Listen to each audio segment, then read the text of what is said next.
কিছু মানে TMC party এরাই সব বিক্রি করছে আমরাও টিএমসি একজন সৈনিক, তা বিক্রি করছে। অপর লিডার হাই লিডার যেটা গোলাম ভাই বলে গেলেন, ওই হাই লিডারের কাছে গিয়েছিল, গিয়ার পর এখন ভোলা মহেশ্বর এন্টারপ্রাইজ আপনার কাছে।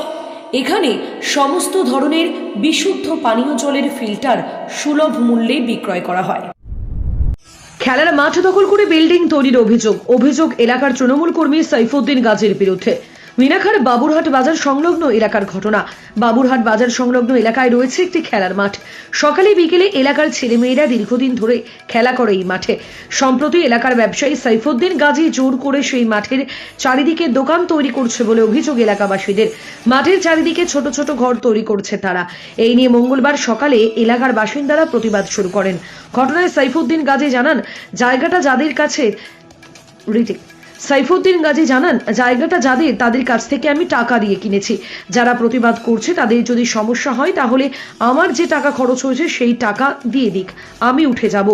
উপরে এই মাঠটা হলো দীর্ঘ 100 বছরের ঊর্ধ্বে। বাবু মানে রাজকুমার বাবুর বাবা কানুবাবু, তিনি এই মাঠটা বাবুরহাট তৈরি করে এবং বাবুরহাটের স্বার্থে এই মাঠটা খেলার মাঠ হিসাবে তিনি দিয়ে যান। কিন্তু এখন মানে কিছু মানুষ এইটা ব্যবসা করার উদ্দেশ্য করে এখানে প্রথমে তো একটা বাঁশের একটা চালি তৈরি করে মাছ ব্যবসা করার জন্য ক্লাব ওদেরকে লিজ বাবদ দিয়েছিল। এখন বর্তমান সেই মানে বাঁশেরগুলো ভেঙে এখন সেখানে নির্মাণ করে ব্যক্তিগত ইমারত তৈরি করছে, যাতে এই ব্যক্তিগত ইমারতটা বন্ধ হয়। সম্ভবত করছে। হ্যাঁ, আমার বিরুদ্ধে অভিযোগটা ওরা তুলেছে। কি জন্য এবং কি বলবেন?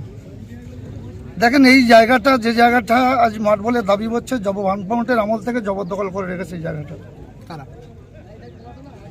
গ্রামের মানুষ। জায়গাটা হচ্ছে কানিবাবুদের জায়গা। এখন তাদের শরীর অংশে বিভিন্ন ছেলেরা এসছে। বাবুদের এমন অবস্থা, কিছু বাবুদের ভিতরে এমন ছেলে আছে যারা বিড়ি বিক্রি করে খায়। তারা ক্লাবের সঙ্গে সহমত পোষণ করেছিল। মিনাখা থেকে প্রতিনিধি প্রদীপ সরকারের প্রতিবেদন, অরণ্য টিভি।